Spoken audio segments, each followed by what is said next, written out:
Hello families எல்லோரும் எப்படி இருக்கிறீங்க? பாய்ஸ் அண்ட் கேர்ள்ஸ் அண்ட் குட்டி குழந்தைங்களா, சுட்டி குழந்தைங்களா, வயசானவங்களா அண்ட் வயசு பசங்களா, வயசு பொண்ணுங்களா, இதை கேட்டுட்டு இருக்கிற எல்லாருக்குமே ஃபர்ஸ்ட் ஆஃப் ஆல் வணக்கம் அண்ட் சாரி சொல்லிக்கணும்னு நினைக்கிறேன். ஏன் அப்படின்னு சொல்லி பார்த்தோம் அப்படின்னா, சிறிது இடைவெளி ஷார்ட் பிரேக்குன்னு சொல்லிட்டு அது கொஞ்சம் லாங் பிரேக் ஆயிடுச்சு. ஏன் அப்படின்னு சொல்லி பார்த்தோம் அப்படின்னா, ஒரு வேலை விஷயமா நான் கொஞ்சம் வெளியே போய் ட்ரை பண்ணலாம் அப்படின்னு சொல்லிட்டு போகிற ஒரு அடுத்த வயசில் என்ட்ரி ஆகிற ஸ்டேஜில் அடியோ அடி செருப்படி lot of and coming from that வழி அப்படின்னு சொல்லிட்டு இருக்கிற மாதிரி சுற்றி சுற்றி செருப்படியாகவே விழுந்துட்டு இருந்துச்சு. அண்ட் அதுலேருந்து மீண்டும் வந்து இன்னைக்கு ஒரு பெஸ்ட் ஆர்ஜேவாக ஒரு நல்ல ஒரு எக்ஸ்பீரியன்ஸோட இன்றைக்கி நான் உங்ககிட்ட வந்து பேசிகிட்டு இருந்தேன்.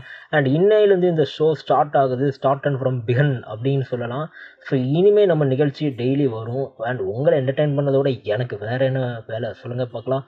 So welcome to the show of ரெண்ட் ரோய் கடலம் டாய் வித் நான் உங்கள் ஆர்ஜே குருஜி. ஸோ இனிமேல் நம்ம ஷோவில் டெய்லி கண்டென்ட் நான் போஸ்ட் பண்ணுறேன். ஸோ யாரும் எதுவும் தப்பாக நினச்சிக்காதீங்க, இவ்வளோ நாள் ஷோ பண்ணல அப்படின்னு சொல்லிட்டு. நான் ஷோ பண்ணுறேன் அப்படின்னு பக்கத்து தூரத்தில் எங்கேயோ வெடிலாம் வெடிக்கிறாங்க. ஏன் வெடிக்கிறாங்கன்னு எனக்கும் சத்தியமாக தெரியல. ஸோ அது என்ன அப்படிங்கிறதெல்லாம் நம்ம பேசலாம். நான் இன்னைக்கு முதல் ஷோ இந்த இன்ட்ரோ சீனை பார்த்தீங்கன்னா, ஒரு ஷோக்கு ஒரு இன்ட்ரோ தான் கொடுப்பாங்க. ஆனால் இது 2வது இன்ட்ரோ ஆகிட்டு இருக்கு. தென் என்னை சுற்றி மொட்டை மாடியில் உட்காந்து பேசலாம்னு சொல்லிட்டு மொட்டை மாடிக்கு வந்தா அடங்காத்தா நிலாவையே காணும் அப்படிங்கிற மாதிரி இருக்க. சுற்றி முற்றி பார்த்தா நிலா எங்கேயோ போய் ஒளிஞ்சிட்டு இருக்குன்னு சொல்லலாம். ஏதோ ஒரு பறவை பறந்து போகுது. அழகான தருணங்கள், அழகான சீனரி, சுற்றி முற்றி பார்த்தா இயற்கை சுற்றி இருக்குது. எங்கள் வீட்டு மொட்டை மாடிலேருந்து பார்த்தோன்னு வச்சுக்கோங்க, தென்னை மரம்லாம் பேய் படத்தில் வர பேய் மாதிரி எட்டி பார்க்குற மாதிரியே இருக்கும். இந்த மாதிரி எக்ஸ்பீரியன்ஸ் உங்களுக்கு எத்தனை பேர் இருந்திருக்கு அப்படின்னு